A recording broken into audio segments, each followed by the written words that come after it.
Okay, hello everyone, this is Dan DeChico, and I'm here to show off the latest progress on Longsword. This video will also serve as a how to play for those of you who will be playing this pre-alpha version. So I'm going to move pretty quick here and jump right into showing you just what the features are, and then showing you how to play the game so that you can hit the ground running.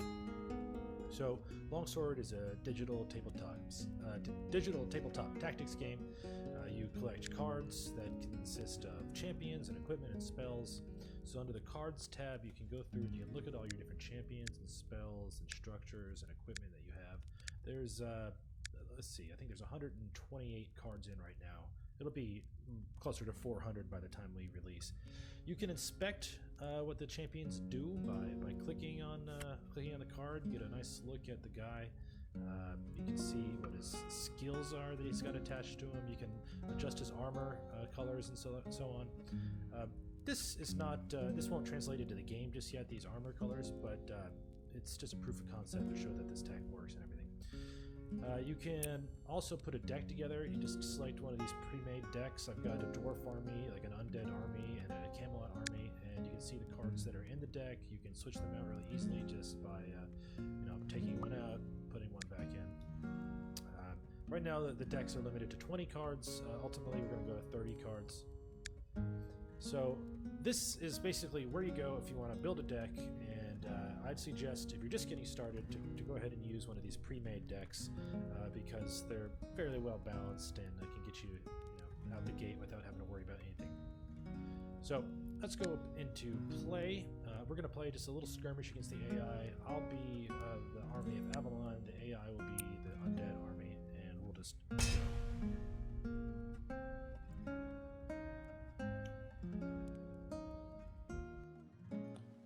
Okay, so we're loaded in the game, and I've drawn my initial few cards. You can see that each card has a mana cost.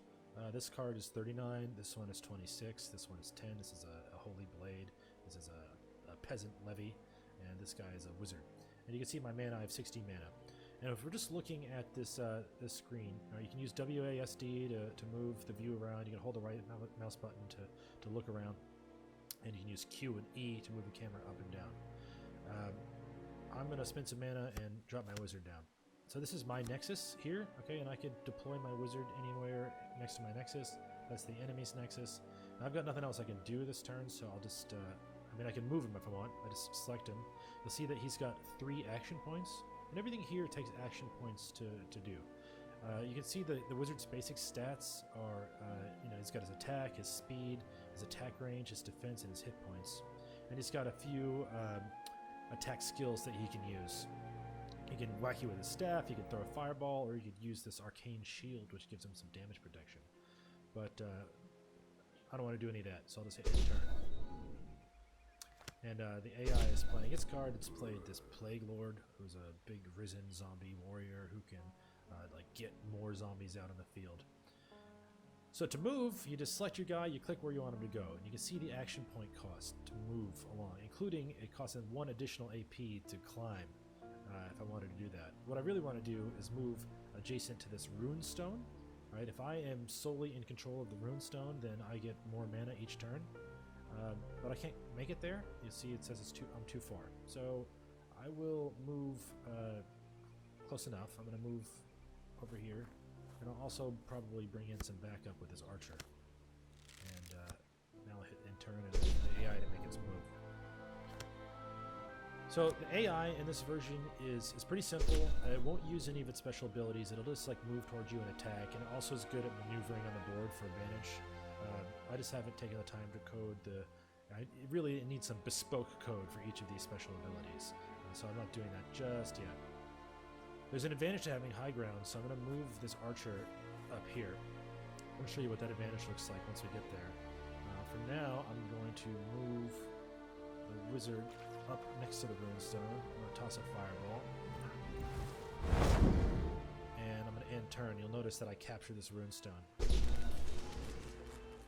So this is mine, and now I can deploy units next to it. But he's going to move in and contest the runestone. So at the end of the turn, this will revert to an unknown state. So now I've got this peasant archer here. All right, you can look. He's got 7 AP to spend. He's got an attack skill, the longbow, which he can use to hit this guy here. And if I select the skill and hover over the bad guy, you can see that it'll do 7 damage base, because that's what the peasant archer has down here listed, 7 base damage. The defender doesn't have any defense, and I've actually got a height difference of 1, so I'm 1 above the enemy, so that'll get me an extra 1 damage. If I want to like increase this, I actually have this spell called Summon Battle Spire. I can create a 4 height castle tower on the targeted space. So watch, I'll take this and I can target it anywhere like sort of in range of my nexus or my dudes. And what I'll do is I'm gonna give this guy some extra height.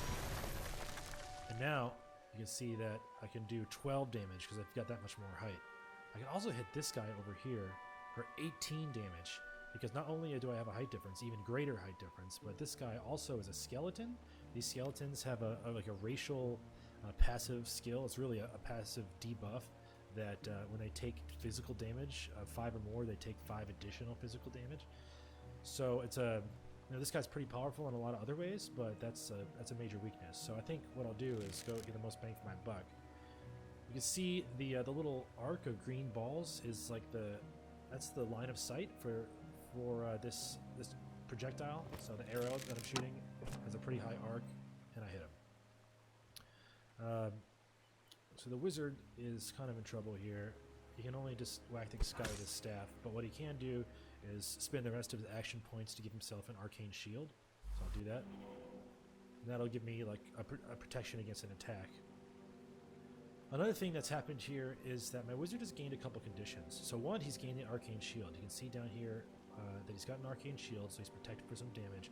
But he's also plagued, because this zombie has a plague aura, this little like disgusting aura of flies and grossness. And if my wizard is killed while plagued, if this guy kills him, then he'll turn into a zombie.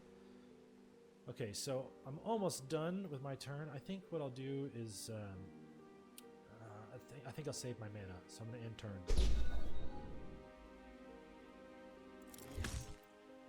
Give me a whack. This guy will come give me a whack too. And then he's going to move his skeleton up for support. Okay, so I've got 6 AP. It costs me extra AP to disengage. You'll notice, like when I move away, it costs 3 AP because that's a 1 AP move, but it's extra to disengage. Thankfully, I can kill this dude, pretty sure. Yep, got him. No, he dropped a mana ball, so I can move and collect that. And now I can throw it on a fireball. Yeah. Alright, and I've got another shot. I'm going to go for this skeleton. And then the last thing I'll do is bring out my Battle Lord. So he's a pretty big badass, and he can get to battle pretty fast. We'll see what happens here. Alright, doing fine. See, the AI is not using its special skills. He could like zap me with lightning and do some other crap to really hurt me. Let's see. I'm going to use this guy's special charge ability. Nice. So toasted. Then I'll use physical damage on the skeleton to break him down with my staff. Yeah. And now, this is mine. He can be fool enough to come contest. I don't think he can make it. Nope. He's shooting at me. But at this point, it's basically just mopping up. I've won the battle for the middle font, alright? Or the middle runestone, using Poxnor terms here. So that's basically how the game goes. And if you have any questions, I'm on Twitter. Hit me up. Hopefully I can get this pre-alpha version of the game into your hands, into as many of your hands as possible. I want you to play it. I want you to give me feedback. I want you to help me find any problems with it. Multiplayer works great. If you want to play multi, you just go into the play screen, make a game, and you can meet up with friends or strangers and have a go. So that's that, folks. I hope you enjoy, and I'll be back talking to you soon about what we're going to do with this as far as getting it out like for sale. It will be a free to play game, but but sort of the details of how it's going to get there are still up in the air. Maybe we'll find some publisher backing, maybe we'll do some crowdfunding, but it's getting close. So until then, adios.